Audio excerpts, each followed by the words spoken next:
ब्याज दरें यानी इंटरेस्ट रेट काफ़ी हाई हैं, लेकिन ज़ाहिर आने वाले समय में ये थोड़ी कूल डाउन होगी।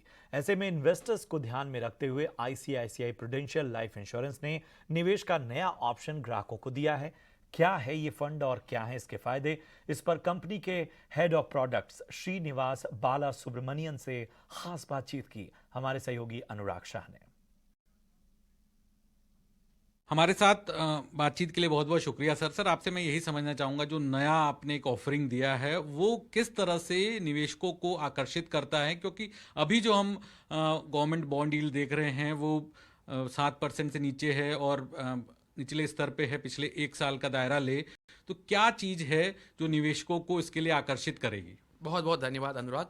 तो इस सवाल का जवाब मैं इस प्रकार दूंगा कि आप जैसे जानते हैं, जब भी इंटरेस्ट रेट्स पीक पे हो तब जाके किसी निवेशक को फिक्स्ड इनकम फंड में इन्वेस्ट करना चाहिए, ताकि आगे जाके जब ये इंटरेस्ट रेट्स कम होंगे तो उनको इन फंड से फ़ायदा मिलेगा। इसीलिए हमें लगा कि ये कांस्टेंट मैच्योरिटी फंड है, जो वैसे मैं बहुत खुश हूँ ये बताने के लिए कि इंश्योरेंस इंडस्ट्री में हम पहले ऐसे इंश्योरर हैं जो ऐसा फंड लॉन्च कर रहे हैं।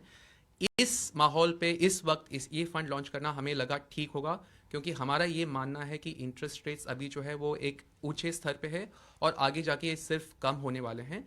तो अभी अगर कोई भी इन्वेस्टर कांस्टेंट मैच्योरिटी फंड में इन्वेस्ट करेगा, आगे जाके जब ये इंटरेस्ट रेट्स कम होंगे तो उनको इस फंड में निवेश करने का फायदा होगा। इसीलिए हमें लगा कि अभी यही वक्त सही है इस फंड को लॉन्च करने के लिए। सर, तो क्या जो अभी के आपके ग्राहक है, पॉलिसी होल्डर्स है, उनके लिए किस तरह का विकल्प होगा?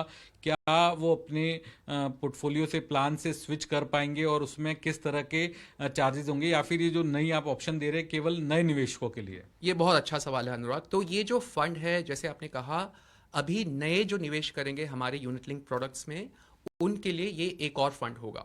तो हमारे पास इससे पहले 17 फंड थे, इस फंड के साथ अभी हमारे पास 18 फंड होंगे। तो इस हफ्ते अभी जो customer in unit link products को खरीदेंगे उनके लिए एक कांस्टेंट मैच्योरिटी फंड होगा। आगे जाके ये निवेशक अगर स्विच करना चाहें कांस्टेंट मैच्योरिटी फंड से किसी और फंड में, अगर उनको लगे कि अभी इक्विटी में डालना सही है, तो वो आराम से बड़े आसानी से स्विच कर सकते हैं इस फंड से इक्विटी फंड में, और उस पर उनका कोई कॉस्ट नहीं होगा, कोई टैक्स इम्प्लीकेशन नहीं होगा। तो ये बहुत ही आसान तरीके से ये स्विच कर सकते हैं। आपका अगर ये सवाल था कि जो नए कस्टमर्स हैं क्या वही कांस्टेंट मैच्योरिटी फंड में इन्वेस्ट कर सकते हैं, हाँ जी, ये नए जो कस्टमर्स हैं, मतलब जो पुराने हैं उनके लिए नए का मौका नहीं, लेकिन जो नए हैं उनके लिए पुराने का मौका रहेगा। बिल्कुल बिल्कुल सही कहा। जो नए कस्टमर्स हैं उनके पास अभी 18 फंड्स हैं जिनमें वो चुन सकते हैं। Yes sir. और सर, क्या ये कहना सही होगा कि जो आपके ये नया जो आपने ऑफर दिया है बाकी यूलिप के मुकाबले ज़्यादा आकर्षक है और बाकी से सब बिल्कुल अलग बनाता है? अनुराग, ये तो कहना थोड़ा मुश्किल होगा, लेकिन हम यही चाहेंगे कि जो कस्टमर का डिमांड हो और जो कस्टमर के हित में हो अभी के माहौल के हिसाब से, उसी प्रकार हमें एक प्रोडक्ट्स बनाने हैं, उसी प्रकार हमें फंड्स लॉन्च करने हैं। तो ये कहना मुश्किल होगा कि ये यूलिप बेहतर है, बाकी यूलिप्स खराब हैं। हमें ये लग रहा है कि इस माहौल, इस वक्त जो करंट इंटरेस्ट रेट्स हैं, कांस्टेंट मैच्योरिटी फंड जैसे फंड कस्टमर के हित में है।